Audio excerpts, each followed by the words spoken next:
At just 18, Okonkwo wins fame as the strongest wrestler in 9 villages and beyond, throwing Emlyn's the cat, who for 7 years had been unbeaten.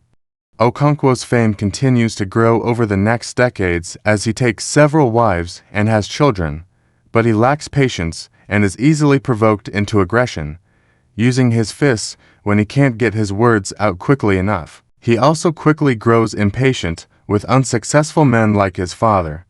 Okonkwo's father, Unoka, died 10 years earlier.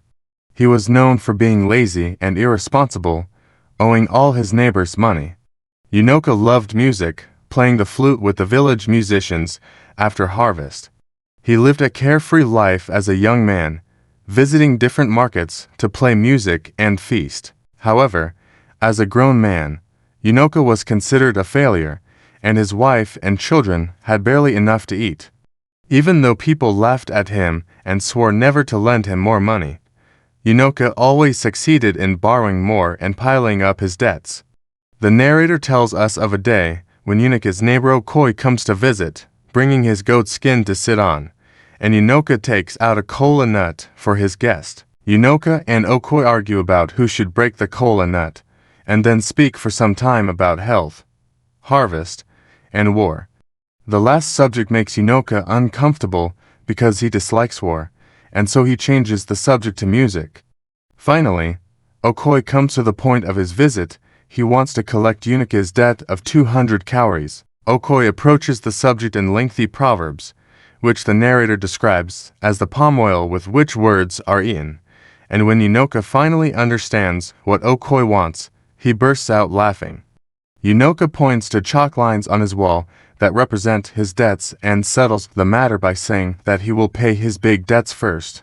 Okoi rolls up his goat skin and leaves. Okonkwo is just settling into bed one night when he hears the organ of the town crier, who summons all the men of Umuofia to the marketplace the next morning. Okonkwo hears an overtone of tragedy in the crier's voice and wonders what might be amiss. The narrator describes how quiet and dark the night is without moonlight. Children avoid whistling so as not to call evil spirits. Dangerous animals become even more dangerous in the dark, and snakes are not referred to by their real names in case they hear. Okonkwo tries to figure out what the meeting might be about, and thinks that there might be war with a neighboring clan. He remembers his own prowess in war, being the first to bring home a human head in the last war, his 5th head. In the morning, the marketplace is full. Ogbufi Ezugo bellows, Umuofia Quenu for times to get the clan's attention, and silence the talk. He bellows the words a 5th time before pointing in the direction of Mbaino and describing how the sons of Mbaino have dared to murder a daughter of Umuofia, the wife of Ogbufiudo.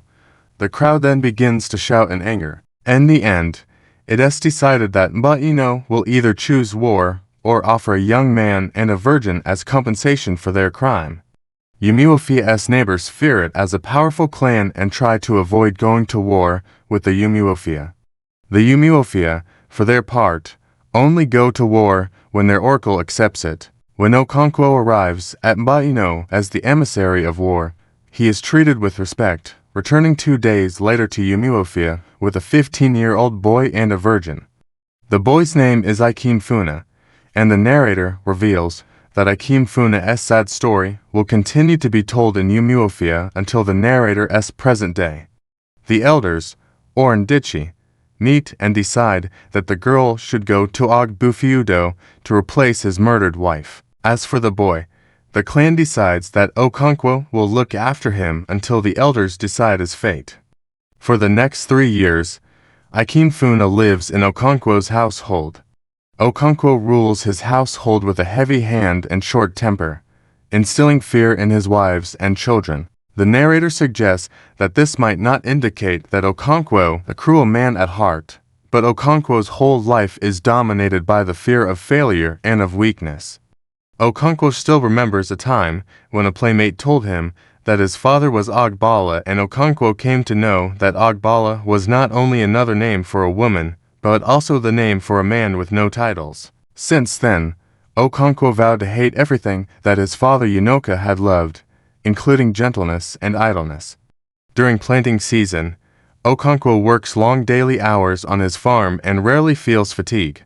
His wives and young children suffer, however, and are afraid to complain openly. Okonkwo's first son, Nuoi, is 12 years old and already worries Okonkwo with his laziness, which Okonkwo seeks to correct with nagging and beating.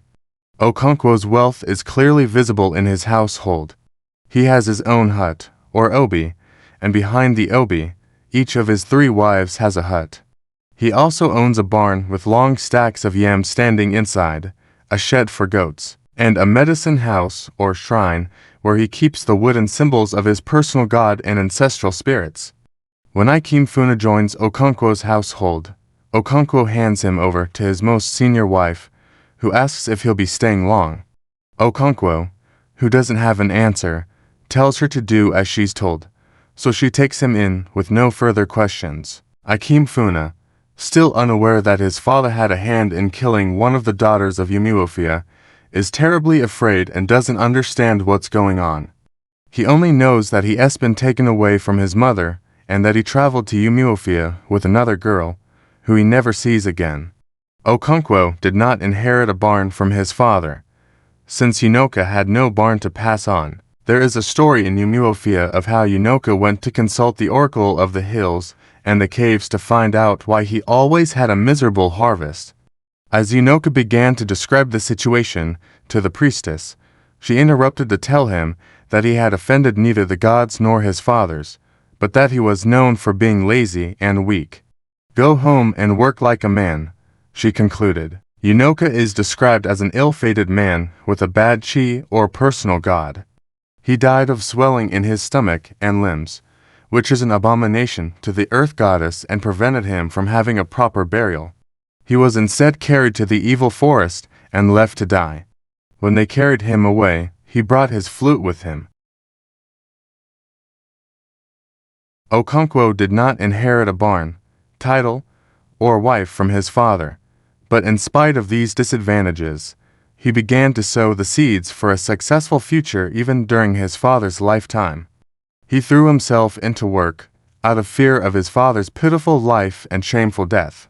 Okonkwo worked to earn his first seed yams with Nwekibi, a wealthy man in his village. Okonkwo brought him a coal and nut and waited until the meal and small talk were finished before asking for some yams to sow.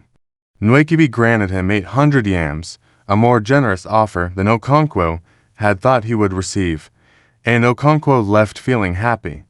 With his meager harvest, he hoped to feed his mother, 2 sisters, and father, as well as himself. The year Okonkwo took the seed yams from Nwekibi turned out to be the worst year for harvesting in living memory.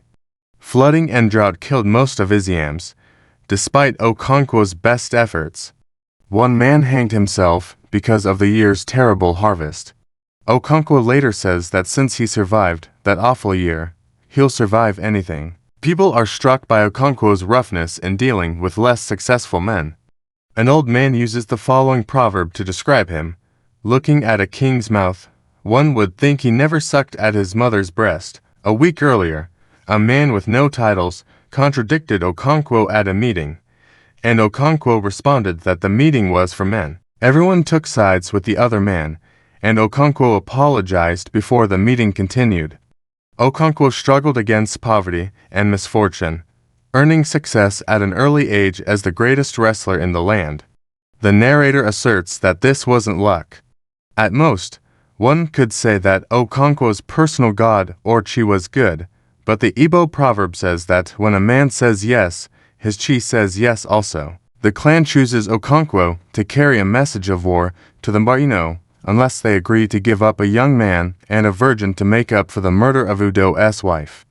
The virgin is given to Udo as a wife, and Ikemefuna is placed in Okonkwo's care until the clan can decide what to do with him, which ends up taking 3 years.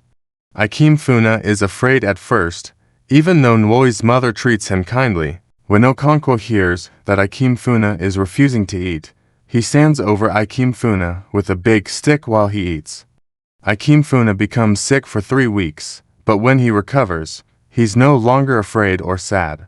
Ikemefuna becomes popular in the household, and he grows very close with Nwoi in particular. Even Okonkwo grows fond of Ikemefuna, though he refuses to show it, since he believes that showing affection is a sign of weakness.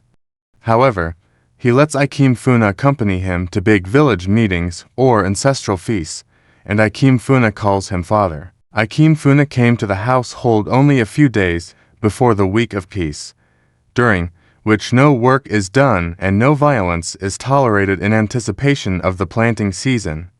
However, Okonkwo is provoked when his youngest wife goes to a friend's house and doesn't return in time to cook the afternoon meal. He beats her heavily when she returns, breaking the peace of the sacred week. The priest of the earth goddess, Ani, berates him and commands that he bring sacrifices to Ani's shrine to repent. Okonkwo does so and feels apologetic. However, he doesn't tell his neighbors this, and they conclude that he doesn't respect the gods of the clan. Everyone gossips about the transgression over the week. After the week of peace, Okonkwo begins preparing his seed yams for planting. Nwoi and Ikemefuna help by counting, and occasionally Okonkwo allows them to prepare a few yams each.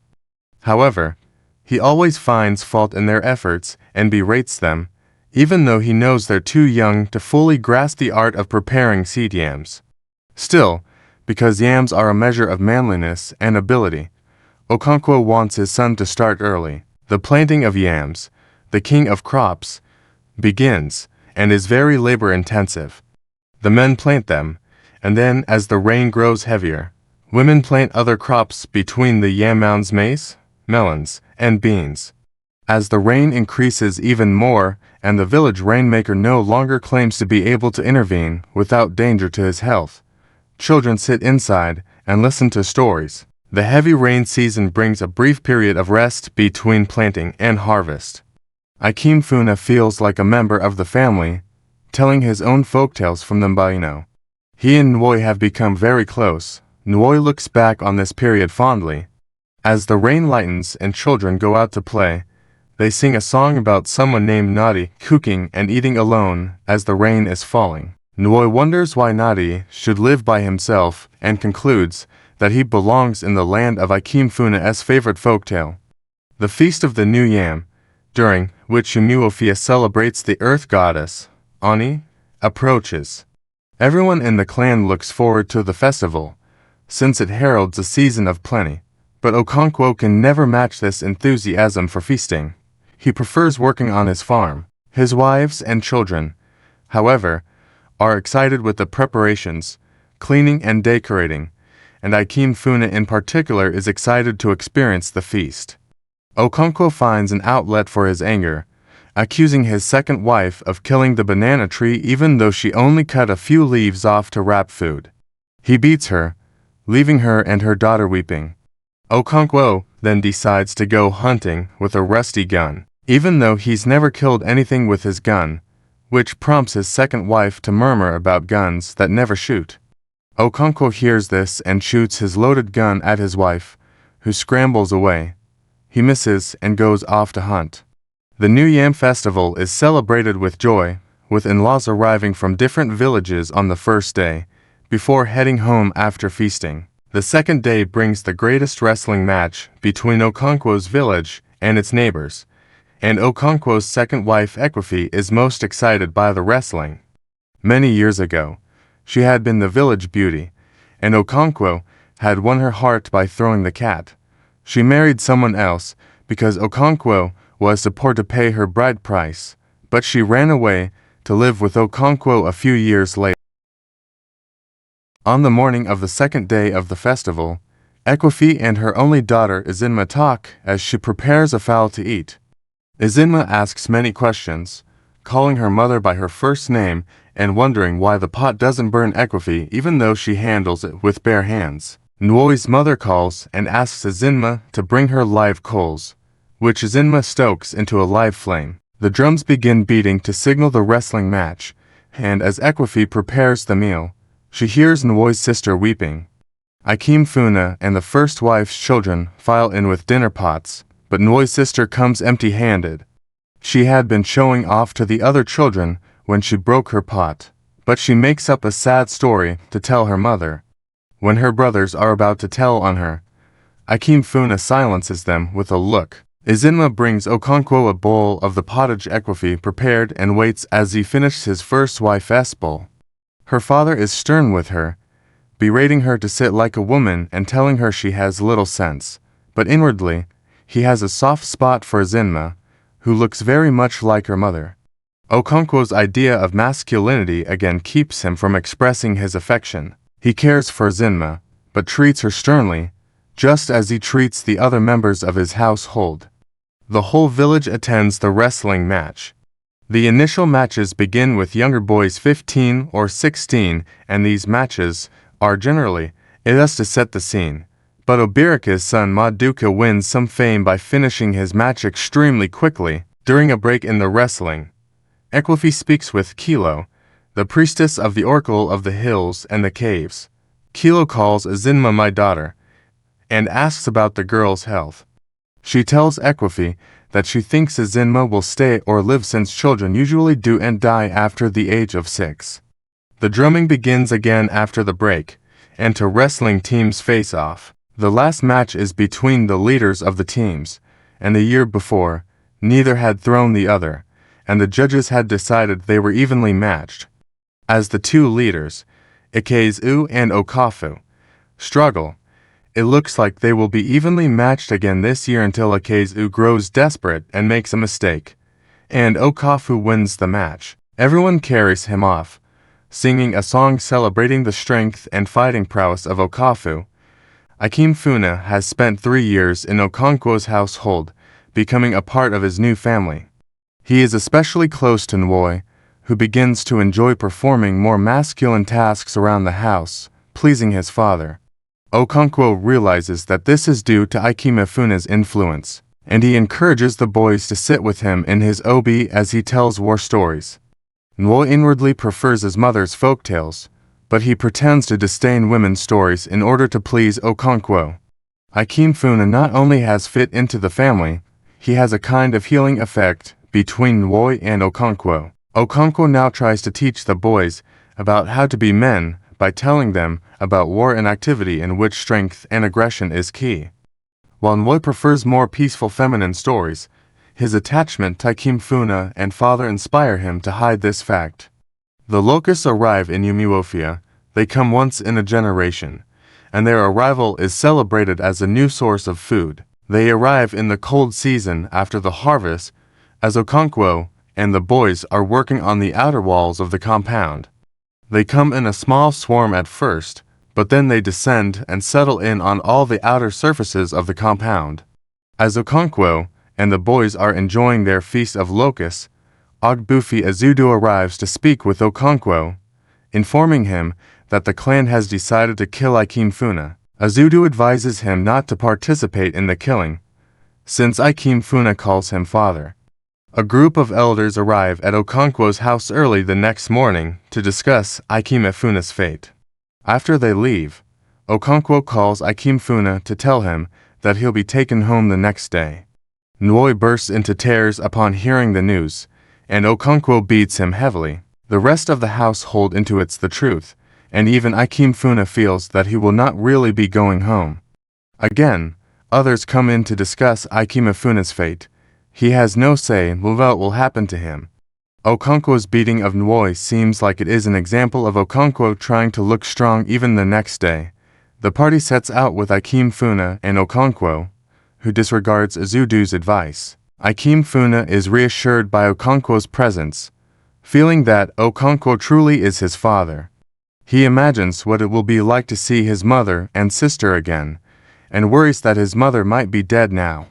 As he's thinking, he hears a man behind him clear his throat. When he looks back, the man growls at him to go on, and then he slices Ikemefuna with his machete. Ikemefuna cries for Okonkwo, running towards him, and Okonkwo strikes the killing blow, afraid that other will find him weak.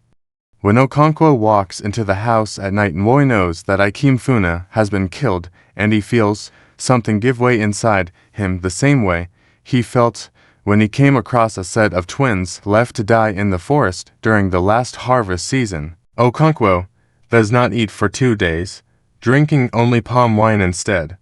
He calls Nwoi to sit with him in his obi, but Nwoi is afraid of him and slips out whenever Okonkwo dozes. Okonkwo stops sleeping at night as well.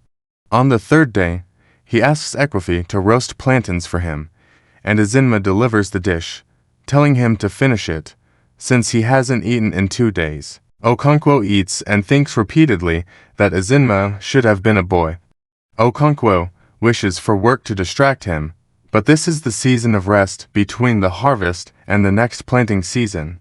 He calls himself a woman for his reaction to killing Ikemefuna and decides to visit his friend Oberika. Okonkwo shakes hands with Oberika's son and then talks with Oberika about Okonkwo's worries for his children. Eventually, Oberika mentions that Okonkwo should not have participated in killing Ikemefuna. He calls it the kind of action for which the goddess wipes out whole families. Ofodu comes in to tell of the simultaneous passing of Ogbufi Ndulu, the oldest man in a neighboring village, and his first wife. They discuss how close Ndulu and his wife were in their youth, and Okonkwo regards this as a sign of weakness, even as Oberika and Ofodu discuss how strong Ndulu was, leading Umuofia to war as a Okonkwo begins to feel better, and he leaves to tap his palm trees. Only men, without title, allowed to climb the trees to tap them, and Oberika says that he wishes he had not taken the Ozo title sometimes, since it pains him to see inexperienced young men killing the trees in the name of tapping.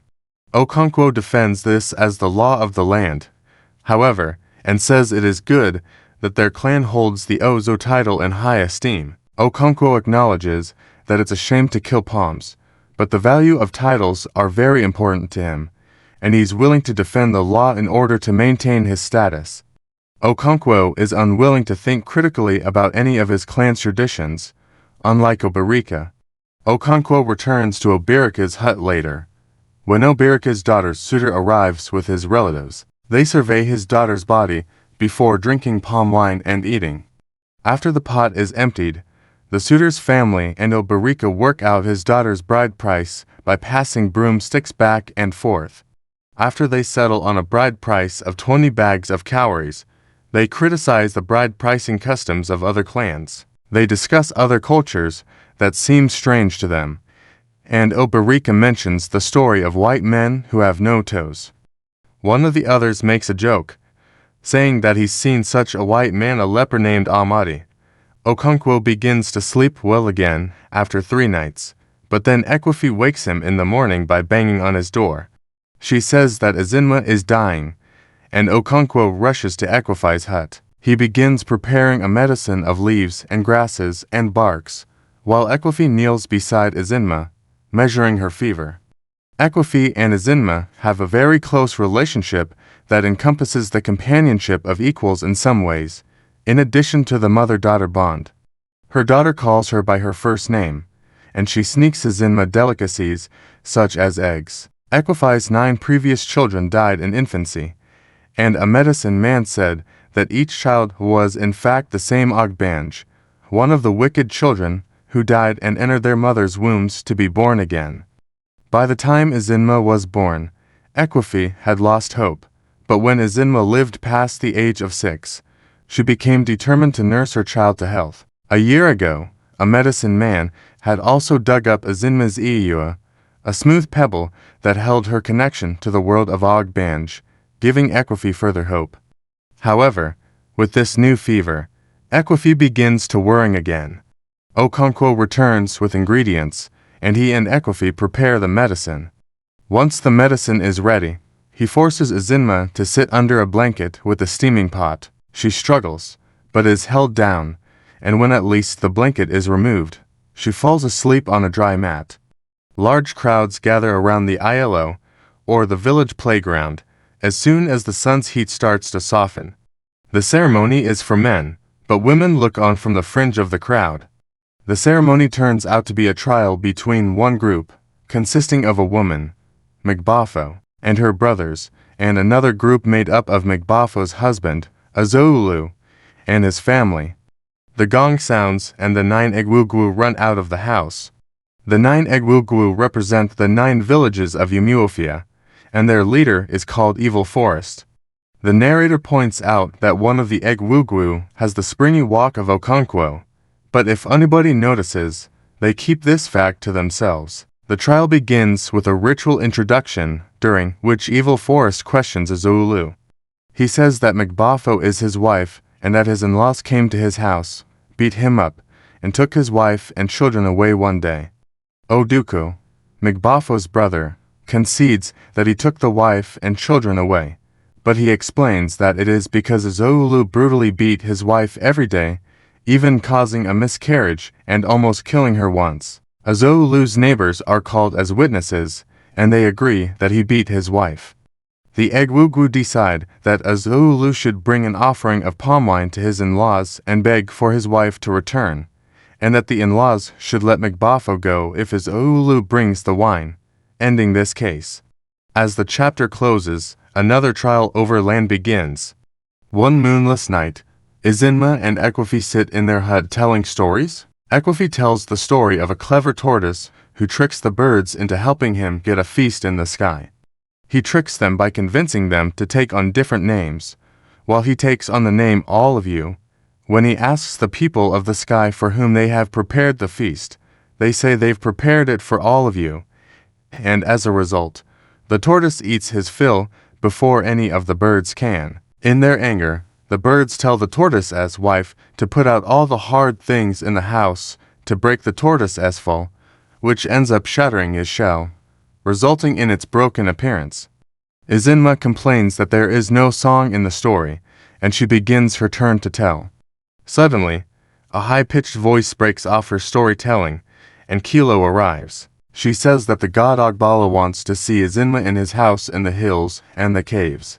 Ekwefi says that she will go too, but Kilo curses her and commands her not to go. Kilo tells Izinma, who is very afraid, to climb on her back. Together, they depart. Ekwefi makes up her mind to follow, and Okonkwo doesn't stop her. The night is very dark, and Ekwefi has to run to keep up with Kilo. She becomes more and more afraid, wondering what she should do when they reach the cave. At some point, Kilo realizes that someone is walking behind her and screams for Ogbala to curse the presence. Ekwefi is afraid she continues to follow, but at a greater distance. The journey is long, and late in the night they finally approach their destination in the caves. Kilo chants continuously. Kilo seems to have supernatural strength here, infused by the gods. Ekwefi decides to fight fate with her strong will, following Kilo against her wishes. Ekwefi begins to doubt herself, wondering if she can do anything if something happens to Izinma in the caves. When Kilo and Izinma enter the cave mouth, however, Ekwefi vows that if she hears Izinma cry, she rushes into the cave to defend her. She sits and waits for a long time and then spins around when she hears noise behind her. It's Okonkwo. Okonkwo sits down to wait with Ekwefi, and she recalls their younger days together, when she ran away from her first husband to be with Okonkwo. She had knocked at his door on the way to fetch water, and he carried her into his bed, untying her cloth. As they wait, Okonkwo and Ekwefi tell a story of her attraction to Okonkwo's masculinity. Even then, she took matters into her own hands and ran away from her husband in a show of free will. The next morning, the neighborhood is celebrating Obirika's daughter's Uri, the day on which her suitor brings palm wine to her kinsman. Women and children begin to gather to help the bride's mother cook for the whole village. Ekwefi is exhausted from the previous night. Kilo had crawled out of the shrine with Izinma sleeping on her back in the morning and walked back to the village with Okonkwo and his wife trailing behind at a distance. Kilo put Izinma to bed and walked away in silence. As the women head out, Okonkwo feels very tired and sleepy, since he didn't sleep at all the night before, out of worrying for Izinma. Obirika's compound is busy with preparations for the Uri, cooking yams and cassava, preparing goats for the soup. Things are going smoothly until a cow gets loose, and most of the women go out to chase it back to its owner, who pays a heavy fine. Early in the afternoon, the first 2 pots of palm wine from Obirika's in-laws arrive, and they're presented to the women. Obirika's friends and relatives arrive soon afterwards and discuss how many pots of wine the in-laws might bring. They worry that the in-laws might be close-fisted, but the in-laws end up bringing 50 pots in total, when Okonkwo had only predicted 30. Obirika presents coal and nuts to his in-laws, and their families formally announce their alliance. The families and friends feast, and as night falls, the girls begin to dance. The bride comes out with a rooster in her right hand, presenting it to the musicians, before she also begins to dance. When the guests leave, they take the bride with them to spend 7 market weeks with her suitor's family. Okonkwo makes them a gift of 2 roosters. Drums and cannon signal the death of Azudu, the oldest man in the village. Okonkwo shivers as he remembers the last time the old man had visited him and advised him not to participate in the killing of Ikemefuna. The entire clan attends Azudu's funeral, as he was a great warrior and held 3 titles, and even Egwugwu show up to pay their respects. The ceremony involves a lot of tumult, the beating of drums, firing of guns, clanging of machetes. In the midst of the last gunshots and cannon fire, it is discovered that Azudu's 16-year-old son has been killed by a piece of iron from Okonkwo's gun. Because Okonkwo has killed a fellow clansman, he must flee the clan. But since the crime is of the female variety, meaning it's accidental, he is allowed to return after 7 years. He and his family pack up their belongings, and friends help them store their yams in Obirika's barn. Just before dawn, they flee to Okonkwo's motherland, Banta. As the day breaks, a crowd of men from Azudu's quarter set fire to Okonkwo's houses, killing his animals and destroying his barn. They do this simply out of justice for the earth goddess rather than out of personal anger. Obirika joins in, but wonders why a man must be so severely punished for an accidental crime. He thinks back to his wife's twin children, whom he had been forced to leave to die in the forest because of the law of the land. Okonkwo's kinsmen in Banta receive him and his family kindly. Ashendu, Okonkwo's mother's younger brother, is now the eldest surviving member of that family. Okonkwo is given a plot of ground to build his compound, and 2 or 3 pieces of land to farm during the planting season. Achendu's sons even contribute seed yams for Okonkwo to farm. After the rain, Okonkwo and his family work hard to plant a new farm. But Okonkwo is discouraged by his circumstances and no longer takes the same pleasure in labor. He concludes that the saying that if a man says yes, his chi also says yes is not a true saying, since in his case, his chi said no despite his own affirmation. Ashendu sees Okonkwo's despair and decides he will talk to him after the ceremony for his youngest son, who is marrying a new wife. The ceremony of confession is the last step in the marriage, and all the daughters of the family sit in a circle with the bride and Ashendu in the center. The bride must confess whether she has slept with any other men. She says she has not, and so she is fit to marry. Ashendu calls Okonkwo together with his relatives. He tells his family why Okonkwo is now living with them and then asks whether they know why Nika, or Mother is Supreme, is a common name for children, when men are always the head of families. No one answers, and Ashendu asks another question. He asks why a woman is buried with her own kinsman rather than with her husband's kinsman. Again, Okonkwo and the others do not know. Ashendu advises Okonkwo to be grateful for the comfort his motherland provides. He says that while a child belongs to his father when things are good, it's the mother who is there to protect and comfort in times of need. In the 2nd year of Okonkwo's exile, Obirika comes to visit him, bringing the heavy bags of cowries. Okonkwo and his family are very happy to see Obirika, and Okonkwo presents him to Ashendu, who speaks of Obirika's father and the old days when people would visit distant clans. As he's talking, Ashendu mentions the clan of Abame, and Obirika says that their clan has been wiped out. Obirika tells of how a white man visited Abame during the last planting season. The oracle said that the strange man would destroy their clan, so the Abame killed the white man and tied his iron horse, or bicycle, to a tree. Then one day, 3 other white men came by, saw the bicycle, and went away again. For weeks, nothing else happened, but then, on a big market day, the white men came back with a large number of others and surrounded the market. They began to shoot and everybody was killed, except for those who had not been in the market that day. Ashendu bursts out that they should not have killed the first white man in Abame. Never kill a man who says nothing, he says. Okonkwo agrees that they were fools and should have armed themselves in preparation. Okonkwo's first wife cooks dinner and Nwoi brings the wine. After dinner, Obirika mentions that the money in the bags is for Okonkwo's yams. Obirika says that he will continue to sell them in Umuofia every year until Okonkwo's return. Okonkwo thanks him.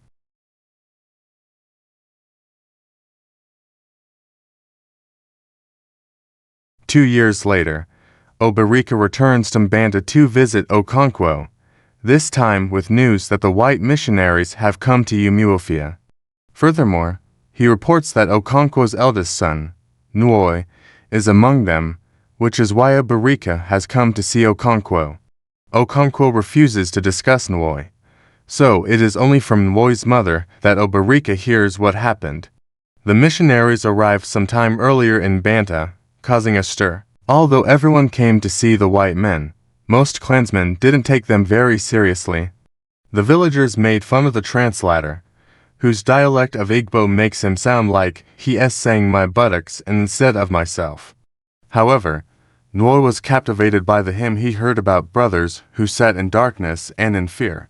It reminded him of the twins crying in the bush and of Ikemfuna. The missionaries ask for a plot of land on which to build their church, and Ashendu gives them a plot in Mbanta's evil forest. The next morning, the missionaries begin clearing the forest in order to build a church, and the inhabitants of Mbanta expect them all to be dead within 4 days. When none of them die, they win their first 3 converts. Nwoi keeps his attraction to the new faith a secret, not wishing to anger his father, but he strays near the church and listens to the singing on Sundays. The Mbanta assume that their gods and ancestors will punish the white men in 28 days, since their gods are sometimes long-suffering, but never permit a man to defy them longer than that. However, when the day comes that all the missionaries should die, they're all still alive, winning them a handful more converts. Among them is a woman named Nika, who has had 4 previous sets of twins, all of which had immediately been thrown away after being born. One morning, Okonkwo's cousin, Amikwu, passes by the church and sees Nwoi among the Christians. He tells Okonkwo what he's seen, and when Nwoi returns to the compound, Okonkwo attacks him, gripping him by the neck and demanding to know where he's been. Ashendu stops Okonkwo, who lets go of Nwoi, and Nwoi walks out and never returns. He decides to join the Christians in Umuofia. Okonkwo sits in his hut, wondering how he could have been cursed with such a son. He thinks of his own nickname as the Roaring Flame, and wonders how he could have borne a weak son like Nwoi. Then, as he gazes into the fire, he realizes that living fire begets cold, impotent ash. At first, the Mbanta remain relatively unworried about the church in the evil forest. They have little interaction until the missionaries overstep their bounds. 3 converts villages who have converted to Christianity boast that the Mbanta gods are dead and that they will burn their shrines. This talk outrages the villagers, who beat the converts. Nothing happens between the church and the clan for a while afterwards. Rumors begin to spread that the white men are bringing their government, as well as their religion, using their court system to judge clan members. In Mbanta, these stories still seem like myth. However, since Mr. Kaiga, the interpreter seems harmless. As for the converts, they're still considered clan members, so killing one of them would result in exile. The church begins to accept outcasts, or osu, as members, causing a stir among the converts, who say that the heathens will ridicule them for accepting osu into their church. Mr. Kaiga insists that they accept them anyway, since they are all children before God. In this manner, he loses one of the converts, but gains some very strong converts in the former outcasts. One of the outcasts, however, brings the church into conflict with the clan when he kills the royal python, the most revered animal in Banta. The clan decides to ostracize the Christians, preventing them from using the stream. When Mr. Kaiga demands to know why, they explain that they believe Okoli, one of the converts, killed the royal python. Okoli himself falls ill and dies, showing the clan members that the gods are fighting back. They decide to pursue no further actions against the Christians. Okonkwo reaches the end of his 7 years in Banta, bitter that he has lost the opportunity to climb to the top of the clan in Umuofia. Although his mother's people have been kind to him, he still regrets the time lost there. He sends money to a barika to build huts for him in his old compound so that his family can live there until he can build more. As the final rainy months of his exile draw to a close, Okonkwo decides to throw a feast for his mother's kinsmen to show his gratitude. Ekwefi harvests her cassava, and Okonkwo slaughters 3 goats and a number of fowl, making for an extravagant feast. As the oldest member of the extensive family, Ashendu breaks the coal and up before the feast, praying to the ancestors for health and children. The food is then laid out and everyone begins to eat. Towards the end of the meal, one of the oldest kinsmen rises to thank Okonkwo and to warn the younger generation about forgetting the bonds of kinship. He reiterates that he fears for the clan before again thanking Okonkwo for the feast. Okonkwo returns to his clan knowing that 7 years is a long time to be away. He realizes that he has lost his chance to lead his clan against the new religion and his chance to claim the highest titles. However, he still believes that he can return with a flourish. He plans to rebuild his compound on a more magnificent scale, with room for 2 new wives. He also plans to initiate his sons into the Ozo society. After Nwoy joined the Christians, he told his other sons that they could follow in Nwoy's steps if they wanted to, but that he would curse them and haunt them after his death. Izinma has grown into one of the most beautiful girls in Banta. She is called the Crystal of Beauty, just as Ekwefi had been called in her youth. She has many marriage prospects in Banta, but refuses them all because she knows that her father would like her to marry in Umuofia. She gets her half-sister Obiajeli to do the same.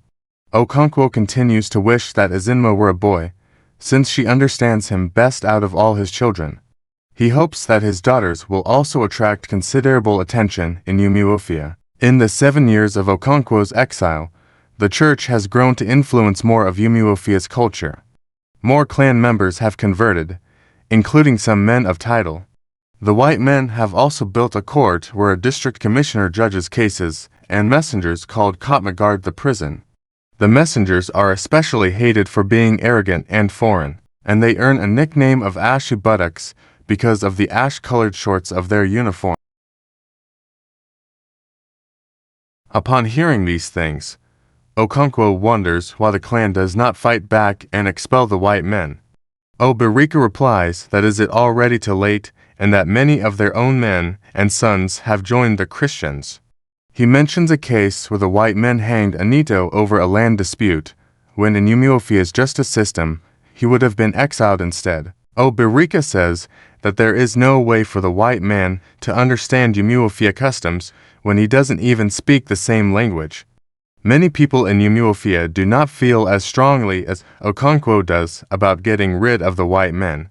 Although the white men bring a strange religion, they also bring a trading store, allowing money to flow into Umuofia. Even the religion is beginning to take hold due to the efforts of Mr. Brown, a white missionary who approaches conversion in a respectful and restrained manner, attempting to understand the clan's own traditions. He prevents members of the church from provoking the clan, particularly in the case of Enoch, a fanatical convert whose father was the priest of the snake cult. Mr. Brown makes friends with some of the great men of the clan, and in one of the neighboring villages, he discusses religion with a great clansman named Akana. Neither one of them succeeds in converting the other, but they do gain a better understanding of the other's religion. Akana also points out several similarities between the clan's religion and the Christian faith, likening Mr. Brown's presence to the clan's wooden carvings. Both are representations of God on earth, among people, Mr. Brown uses his understanding to convert more clan members to the church. He builds a school and a hospital and begs families to send their children to the school. He says that clan leaders in the future will be those who can read and write, and his arguments begin to have an effect. More people begin to enroll in his school as they see the quick results of schooling, including earning a clerkship or becoming a teacher. Mr. Brown's health begins to break down, however, and he has to leave Umuofia shortly after Okonkwo's return. He attempts to greet Okonkwo with news of his son Nwoi upon Okonkwo's return, but Okonkwo drives him out with threats. Okonkwo's return is not as memorable as he hopes, even though his daughters do arouse interest among suitors. Umuofia is too busy with the changes brought by the new religion and government to pay much attention to Okonkwo's return. Okonkwo mourns for the men of Umuofia, whom he believes have become soft like women. Reverend Smith replaces Mr. Brown, and in contrast to Mr. Brown's policy of compromise, Mr. Smith encourages extreme acts to provoke the clan.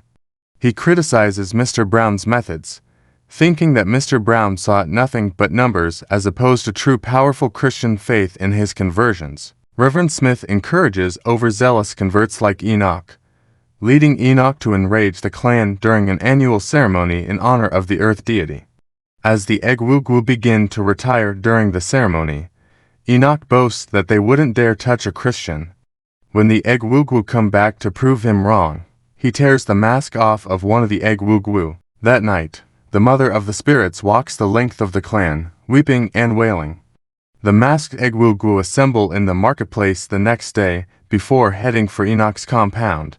The Christians decide to hide Enoch in the parsonage for a day or two, which disappoints him, as he had been hoping for a holy war. The Egwugwu burn down Enoch's compound and move on to the church, where Reverend Smith and his interpreter, Okik, meet them. Ajofia, the leading Egwugwu of Umuofia, speaks to the two men, saying that they will not be harmed, but that they should not stand in the way of the Egwugwu. Reverend Smith refuses to move, but he cannot save his church. The church Mr. Brown built is burned to the ground, and the clan is momentarily pacified. Okonkwo is pleased that the village has retaliated, feeling that this is a return to the warlike men of Umuofia. For 2 days after the destruction of the church, nothing happens. Even so, all the men in Umuofia walk around armed with a gun or a machete. When the district commissioner returns from his tour, Mr. Smith goes to speak with him, and 3 days afterwards, the district commissioner asks all the leaders of Umuofia to meet in his headquarters. This invitation was not surprising to them, but they decide to attend the meeting armed with machetes. At the meeting, the district commissioner tricks them, handcuffing the men while Ekwum is telling the story of Enoch's crime. The district commissioner tells them that they cannot burn people's houses and places of worship, and that they will be released after the village pays a fine of 200 bags of cowries. The clan leaders do not respond, and the district commissioner leaves them with the court messengers, instructing them to treat the men with respect. The court messengers, however, shave the men's heads as soon as the district commissioner leaves.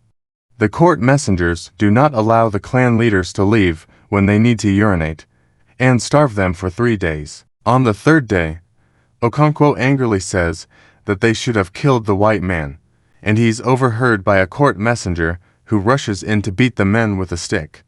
The court messengers tell the villagers that their leaders will not be released unless the village pays a fine of 250 bags of cowries, increasing the amount by 50 so that they can take a cut. The villagers don't know what to do or what to believe, and Izinma breaks her 28-day visit to her husband's family when she hears that her father has been imprisoned. It's decided that the village will pay the fine, and they gather the 250 bags of cowries.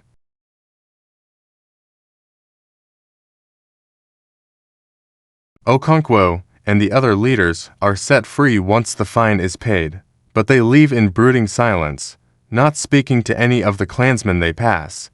Izinma prepares a meal for her father, and he eats only to please her, even though he has no appetite. The village crier beats his gong at night and arranges another meeting in the morning. Okonkwo sleeps very little that night, anticipating war with excitement. He swears vengeance against the white man's court. As he considers the meeting the next day, he decides the greatest obstacle in Umuofia is a speaker named Igbo. Okonkwo blames him for persuading the clan to be less aggressive and decides that if the clan listens to Igbo tomorrow, he will plan his own revenge. The marketplace fills as the sun rises, and Oberika and Okonkwo go to the meeting place together. Okonkwo looks for Igbo in the crowd and spots him, and prepares to speak against him if Igbo advises against war. Okika, one of the 6 men who had been imprisoned, begins to speak, urging the clan to go to war even though it means fighting their former brothers. The meeting is interrupted by the arrival of 5 court messengers. Upon seeing them, Okonkwo, filled with hate, springs to his feet and confronts the head messenger. The court messenger says that the white man has ordered the meeting to stop, and in a flash, Okonkwo draws his machete and strikes the man down. Okonkwo senses that the tribe will not go to war. He knows this because he can hear voices from his clan asking, "Why did he do it?" Okonkwo leaves. The district commissioner arrives at Okonkwo's compound with an armed band of soldiers and court messengers and demands to see Okonkwo.